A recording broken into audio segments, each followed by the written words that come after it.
Hello everyone, जय हिंद दोस्तों। स्वागत है और फिर से आप सभी लोग का हमारे इस नई वीडियो में। तो दोस्तों स्पेशली आज के इस वीडियो में बात करने वाले हैं हम सीआईएसएफ कांस्टेबल फायरमैन की 1149 पोस्ट की जो वैकेंसी आपकी हाल ही में रिलीज़ की गई थी। इसका पेपर दोस्तों 26 सितंबर को कंडक्ट हुआ था। ठीक है, अब सभी लोगों के लिए गुड न्यूज़ कल आई थी कि जैसे आपका जो पोस्ट था ये 1149 पोस्ट की वैकेंसी थी, लेकिन अब ये जो वैकेंसी हो गई है 1721 पोस्ट की वैकेंसी हो गई है। यानी इसमें लगभग 600 प्लस पोस्ट जो हैं ये बढ़ गए हैं। ठीक है, तो अब आप सभी लोगों के लिए बेस्ट अपॉर्चुनिटी है इस चीज़ को ज्वाइन करने का। और आप सभी लोगों के पास सबसे पहली चीज़ की सबसे बड़ा मौका ये है कि आप सभी लोगों ने जो है 2 स्टेजेस को पार कर लिया, स्पेशली पीईटी यानी जो आपका फिजिकल था और उसके बाद रिटन टेस्ट। क्योंकि रिटन में भी अगर आपका परफॉर्मेंस अच्छा खासा है, यानी अगर आप 50-60 के आसपास अगर स्कोर करके भी आप आए हो, 60-65 प्लस के स्कोर है, यानी अप्रोक्स मान के चले कि ओवरेज और 70 के आसपास अगर आपका स्कोर है तो आप 100% सेफ जोन में हो। ये चीज़ आप श्योर रहिएगा। ठीक है, लेकिन अब यहाँ पे बात आ रही है इसके रिजल्ट के बारे में कि सर रिजल्ट जो है वो कब पब्लिश किया जाएगा। दूसरी चीज़ की जो स्टूडेंट हैं उनके लिए एक और इम्पॉर्टेंट इन्फॉर्मेशन है। इन्फॉर्मेशन क्या है, चलिए आपके साथ में मैं शेयर करता हूँ। सबसे पहले चीज़ दोस्तों की ध्यान रखिए कि आपका जो रिटन टेस्ट का रिजल्ट है उसको जल्दी ही अनाउंस किया जाएगा। यानी आपका हो सकता है कि 10 से 12 दिनों के अंदर अंदर आपका रिजल्ट जो है 15 अक्टूबर के आसपास दोस्तों जो आपका रिजल्ट है ये जारी कर दिया जाए। ये 100% श्योर है कि आपका जो रिजल्ट होगा ये 15 अक्टूबर के आसपास, यानी 12-13 या फिर 14-15 को तो फिक्स है कि आपका जो रिजल्ट है ये अनाउंस कर दिया जाएगा। लेकिन उसके साथ में 2-3 चीज़ें आपको साथ में क्लियर कर दूं मैं कि ध्यान रखिए कि आपका जैसे ही मेडिकल का यानी डीएमई के शॉर्ट लिस्टेड कैंडिडेट्स होगी, क्योंकि इसके बाद जो आपका अगला स्टेज है रिटर्न के बाद वो है मेडिकल। तो यहाँ पर 2 चीज़ आपका होगा, एक होगा आपका डीवी डॉक्यूमेंट वेरिफिकेशन और प्लस में मेडिकल। ठीक है, ध्यान रखिएगा।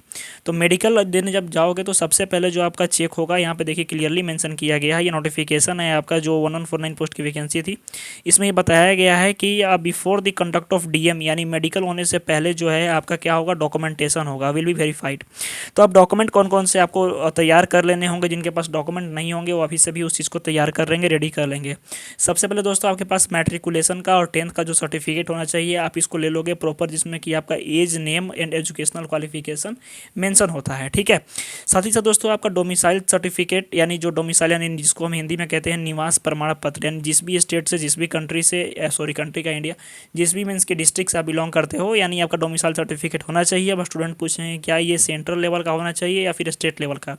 तो ध्यान रखिएगा दोस्तों कि अगर आपके पास सेंट्रल लेवल का है तब तो कोई दिक्कत ही नहीं है, लेकिन स्टेट लेवल का है और स्पेशली आपके अगर सीओ वगैरह से बना हुआ है, अंचलाधिकारी वगैरह से, तो आप ट्राई करना कि इसको एसडीएम वगैरह से बनवा लें। ठीक है, क्योंकि एसडीएम वगैरह से जैसे ही बन जाता है डीएम वगैरह से तो फिर ये सेंट्रल लेवल का सर्टिफिकेट हो जाता है।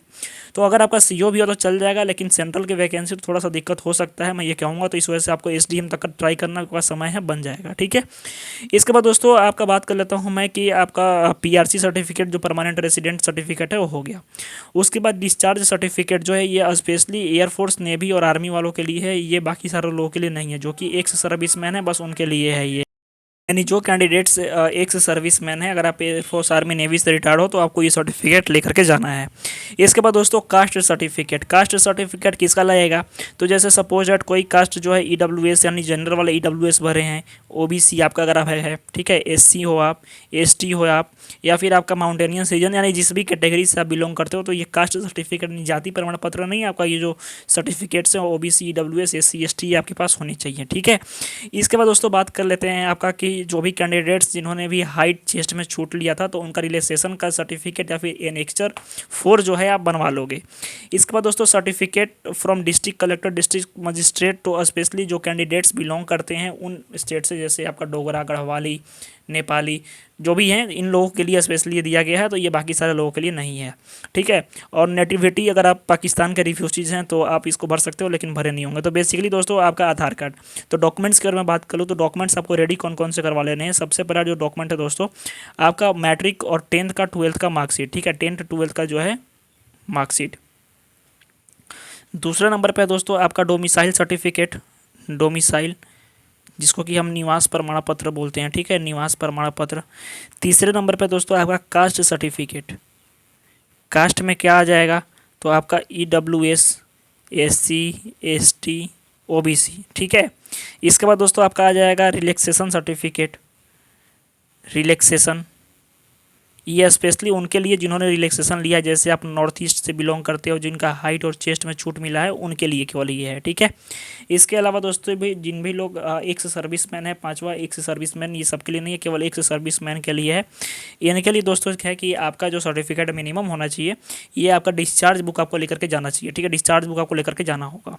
इसके बाद दोस्तों बात कर लेते हैं हम जो भी कैंडिडेट्स हैं उनके लिए, सबके लिए नेसेसरी है, मैंडेटरी है आपका Aadhaar card, pan card, voter card या फिर ड्राइविंग लाइसेंस।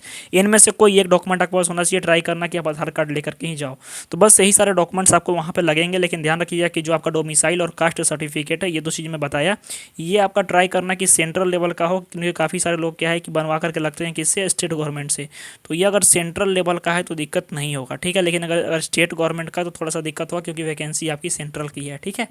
तो आई होप दोस्तों की सारी जानकारी आपको समझ में आ गई होगी। तो मिलते हैं नेक्स्ट वीडियो में, तो धन्यवाद, जय हिंद।